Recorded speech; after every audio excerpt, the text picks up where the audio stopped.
Shannon Walker. I've had Shannon on the show before. She's terrific. She runs Northwest Battle Buddies. Basically what that is a nonprofit that provides free service dogs to veterans with PTSD. But she knows about what this is all about and how it can affect people short and long term, and she's kind enough to give us some of her time here today on News Radio 700 WLW. Shannon, thank you so much for joining us. Thanks. Welcome on in. Thanks for having me on your show. Short and long-term PTSD. Well, let's just talk about the difference between that. What is the basic difference between short and long-term, other than what might seem obvious?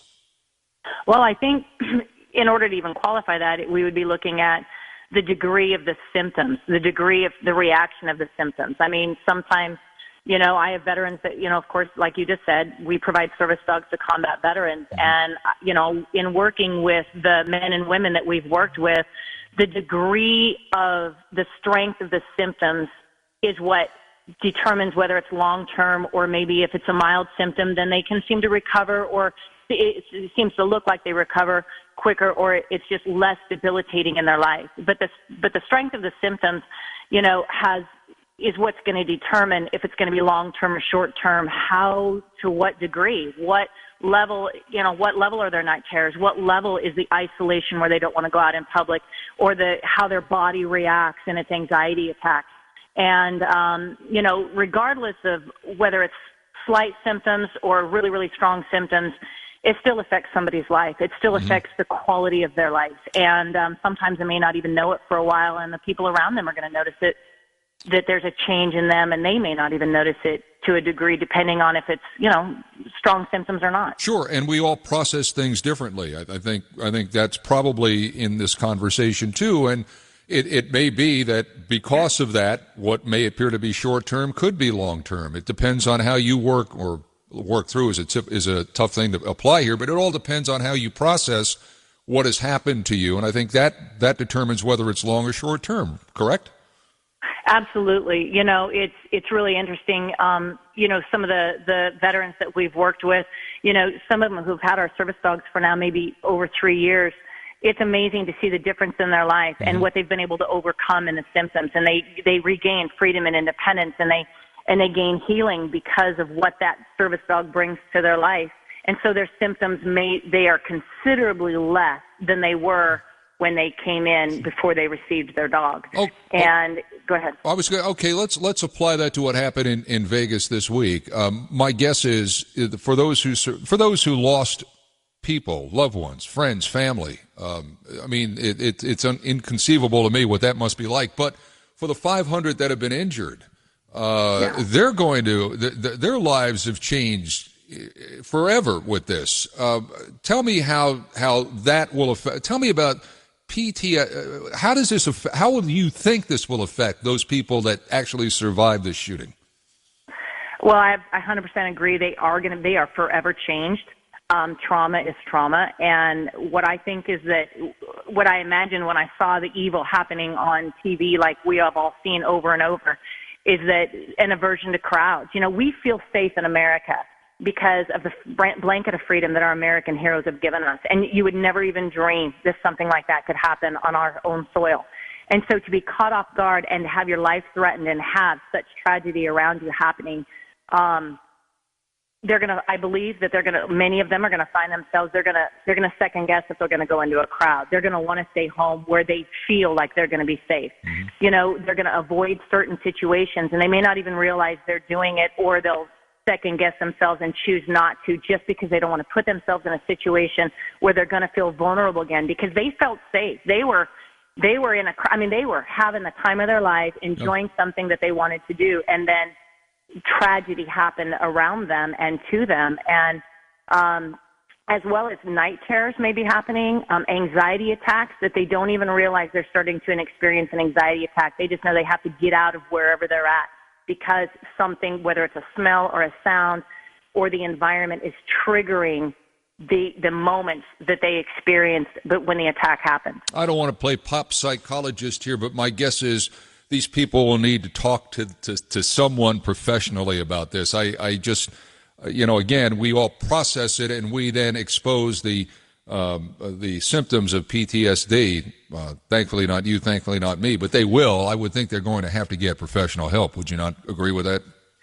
Absolutely. You know, what they find is that if they don't get help, then often people start to self-medicate, or they just start to change their lifestyle to start to feel secure, and so they don't even realize what's happening. But self-medication is something, depending on the person's personality anyway, but self-medication is something that is very, very common when it comes to PTSD, and people don't even realize that that's why they maybe are doing that, because they don't want to feel, or they want to bring, again, self-medicating their body to feel more relaxed, or just to avoid the symptoms of what they're dealing with. And so they are going to need to get help, and they are going to need to understand. And not only that, but their loved ones around them are going to need to understand and know how, invisible wounds of war are what we call PTSD, but these are invisible wounds of just trauma, because it wasn't war, but trauma is trauma.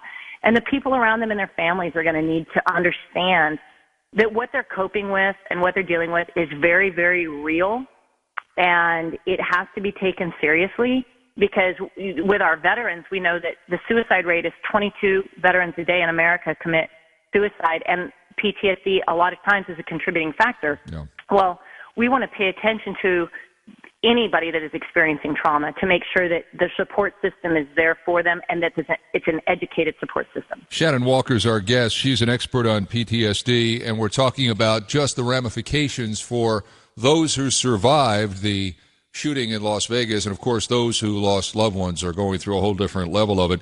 It's interesting about PTSD. You don't have to be involved in a war. You don't have to be a combat veteran. You don't have to have been involved in one of the worst massacres in U.S. history to suffer from PTSD. It happens all the time. Shannon, it can happen to anybody in circumstances far less traumatic than this. It's about the mind and how we process things like that. Maybe you were, maybe you were involved in a bank holdup. Maybe maybe you're just wrong place, wrong time where something bad happened. It can affect anybody. I don't think we fully understand what PTSD is at this point. Do you?